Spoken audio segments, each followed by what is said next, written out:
প্রচণ্ড শীতে ফরজ গোসল প্রয়োজন পড়লে কি কোনো ছাড় রয়েছে? ঠান্ডার সমস্যার জন্য অজু না করে তায়াম্মুম করি, এটি আমার জন্য সবসময় জায়েজ কিনা? মোজা পড়লে তো টাকনু ঢেকে যায়, তাহলে কি করব? ইমাম সাহেব আগে রুকুতে যান এবং পরে তাকবীর দেন। কিছু মুসল্লি ওনার তাকবীর শোনার আগেই ওনার সাথে রুকুতে চলে যান। সঠিক নিয়ম কোনটা জানতে চাই। কোন কাজ করলে পরিবারে অশান্তি দূর হবে ও আর্থিক সচ্ছলতা ফিরবে? কত শতাংশ অ্যালকোহল যুক্ত পানীয় পান করা জায়েজ আছে? তীর বা বন্দুক দিয়ে পাখি বা পশু শিকার করলে তা যদি জবে করার আগে মারা যায় তা কি খাওয়া জায়েজ হবে? চোখে সুরমা লাগানো কি সুন্নাত? আর সুরমা লাগানোর পর যদি অজু করি সুরমার কালার থেকে যায়, এতে কি অজু হবে? যে ঘরে সূরা বাকারা পড়া হয় সে ঘরে জিন শয়তান প্রবেশ করতে পারে না, এটা কি সঠিক? নামাজে তেলাওয়াতে ভুল হলে কি সেজদা দিতে হবে? মৃত ব্যক্তির সামনে আগরবাতি জ্বালানো যাবে কিনা? পুরুষের জন্য ডায়মন্ড ব্যবহার করা যাবে কি না? শীতবস্ত্র দেওয়ার জন্য জাকাতের টাকা দেওয়া যাবে কিনা? 1 কেজি সুরমা লাগালে সে জান্নাতি, এটা কি সঠিক? আর বিলম্ব না করে চলুন আপনাদের যে প্রশ্নগুলো ইতিমধ্যে আমাদের কাছে চলে এসছে সেগুলোর উত্তর দিয়ে আমরা শুরু করি।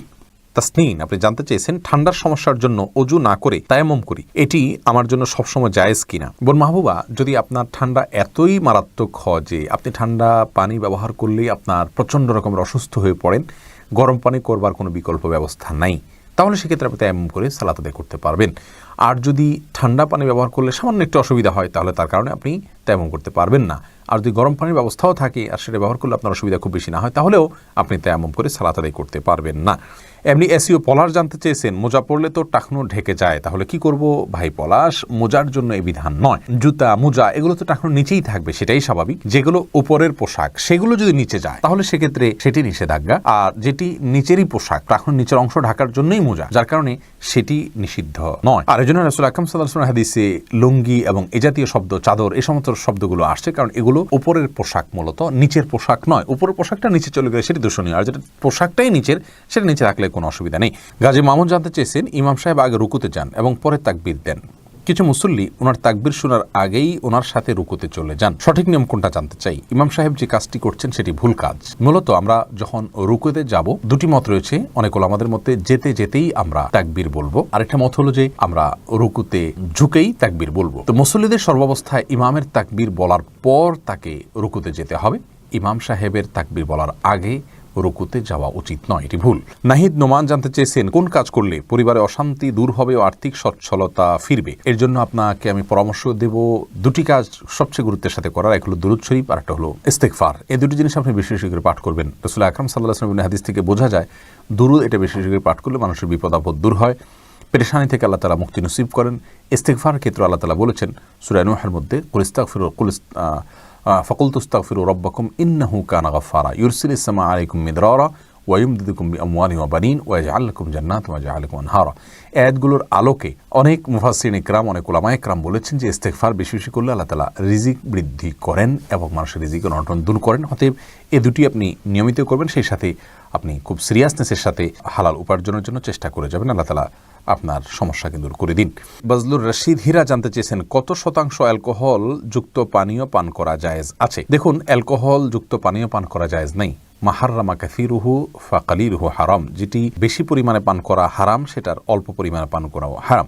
জাকির এই আইডি থেকে ইউটিউবে আপনি প্রশ্ন করেছেন, তীর বা বন্দুক দিয়ে পাখি বা পশু শিকার করলে তা যদি জবে করার আগে মারা যায় তা কি খাওয়া জায়েজ হবে? তীর বা বন্দুক আপনি নিক্ষেপ করার সময় যদি আল্লাহর নাম নিয়ে নিক্ষেপ করে থাকেন এবং তাতে যদি মারা যায় তাহলে সেটা আপনি খেতে পারবেন। সেটাই আপনার বিসমিল্লাহ বলে পাঠানোটাই আপনার জন্য যথেষ্ট হবে এক্ষেত্রে।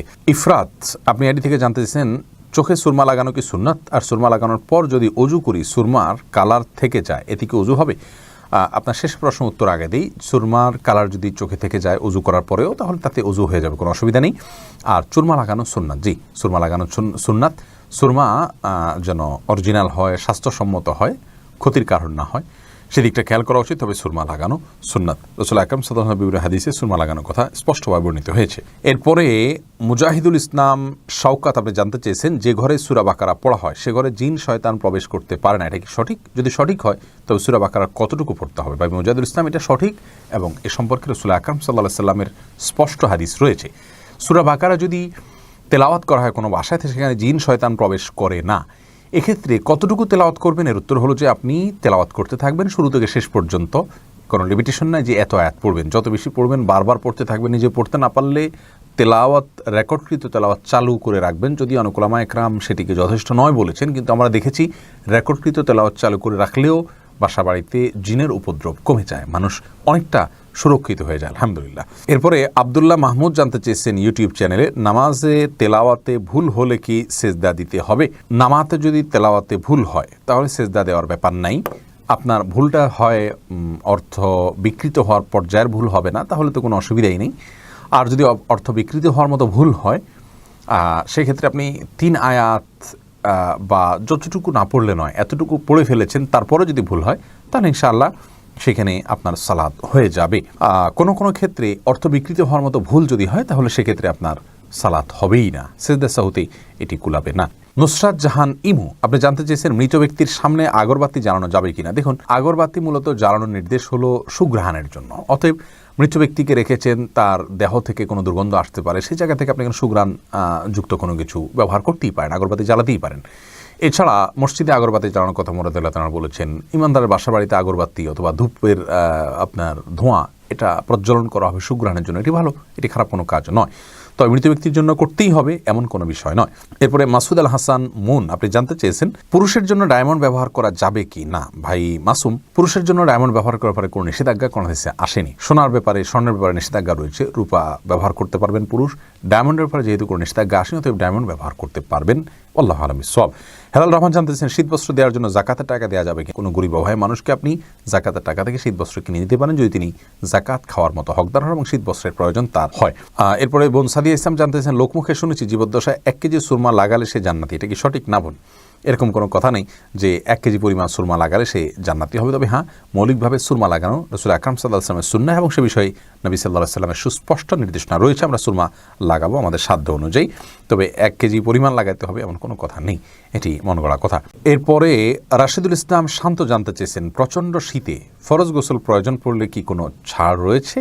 ভাই শান্ত, প্রচণ্ড শীতে ফরজ গোসল এর ক্ষেত্রে আপনি ঠান্ডা পানিতে গোসল করা কষ্টকর হলে আপনার জন্য ছাড় রয়েছে। সেই ক্ষেত্রে যদি ঠান্ডা পানি ব্যবহার করলে আপনার অঙ্গহানি হতে পারে, প্রচণ্ড রকমের রোগ দেখা দিতে পারে, জীবন নাশের ভয় হয় আপনার, অথচ গরম করার কোনো ওয়ে না থাকে, এরকম যদি হয় তাহলে আপনি তায়াম্মুম করতে পারেন। এরকম কোনো সিচুয়েশনে যদি পড়েন, এরকম কোনো জায়গায় যদি থাকেন। কিন্তু সচরাচর আমাদের দেশে যে পরিমাণ শীত পড়ে, কিছু কিছু এলাকাতে পঞ্চগড় ইত্যাদিতে অনেক বেশি শীত পড়ে, সেখানে এরকম কোনো সিচুয়েশন থাকতে পারে। কিন্তু নর্মালি অন্যান্য এলাকাগুলোতে, ঢাকার আশেপাশে বা অন্যান্য জেলাগুলোতে যে পরিমাণ শীত পড়ে তাতে পানি ব্যবহার করলে অঙ্গহানি হয়ে যাবে বা জীবন হুমকির মধ্যে পড়বে, এরকম পরিস্থিতিতে পড়ার সম্ভাবনা খুবই ক্ষীণ।